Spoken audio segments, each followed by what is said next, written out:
I have Chuck from Homestead with me now. Chuck, welcome, and what a great evening. I mean, it's got to be good for the competition. Yeah, I think it's a great thing. These kids don't get enough recognition sometimes, and I think it'd be a great thing All-Stars doing, trying to get the community involvement and get our press to cover these kids. It'll be great. It's really, I think it's going to be a good thing. If we just get it to grow, it's going to be a good deal. Excellent. Let's get on to the season now. What have you been doing in the off-season to prepare for this year? Well, it's funny because like I said up there, I don't want to toot All-Stars horn too much, but majority of our kids are All-Star kids. So it's kind of nice being able to know where our guys are at and where they're working and working with quality people. You know, Joe and them, they do a great job. So that's majority of my kids. I'd say 90% of our kids all go through the All-Star program. So it's been really good. I do some summer stuff with a few of our kids play for me. But, you know, every kid on our program is basically doing something all year long. It's been really good.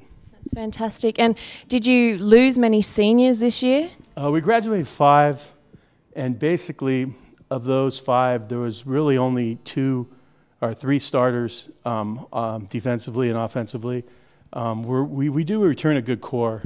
The key for us is our pitching. We you know, with Ross here and Jeff Hardy, both early signed Division I scholarship guys, and we're definitely loaded on our pitching end. We're really young defensively, but we're really good. So I'm looking forward to the season. I'm not sure how we're going to be offensively yet, but we'll find out. And I'm sure you're looking forward to the season as well? Yeah. What have you been working on?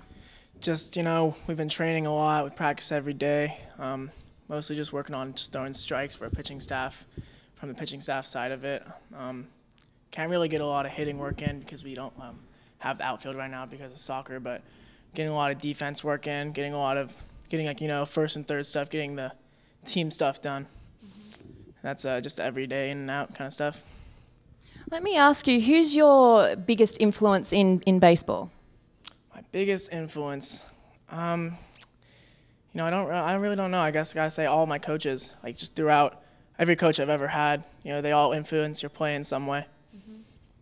And how? Like, how do they influence your play? For instance, Chuck, how is he kind of influencing you at the moment?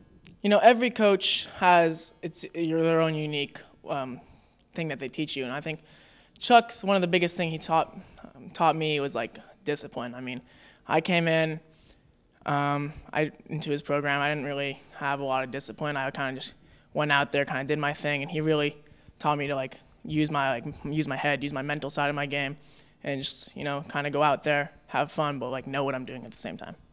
Perfect. And speaking of mental, how do you mentally prepare your team before a game?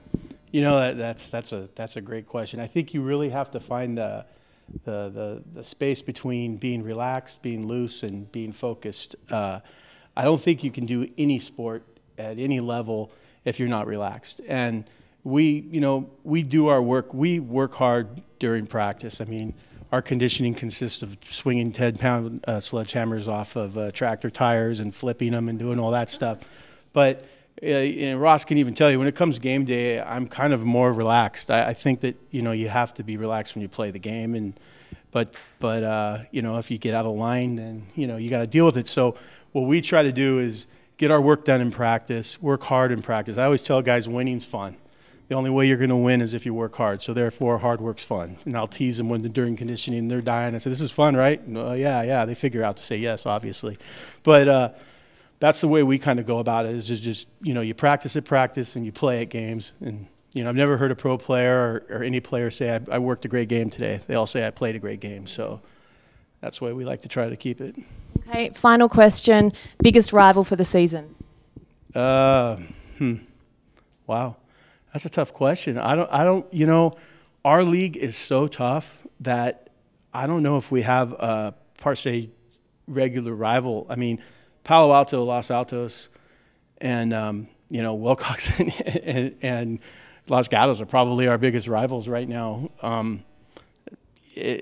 We don't play off all that. You know, that we just try to get better every day and better every game, and we just want to do the best we can do. We always say we have a philosophy that if you leave a little piece of yourself out in the field every time, then you played a great game. If you can tell yourself after the game you did everything you could to win, whether you win or lose, then it's successful. If you can't, then you got to figure out why. And that's just the way we kind of take it, but we don't get caught up in all the other stuff. And Ross, what game are you most looking forward to playing this season?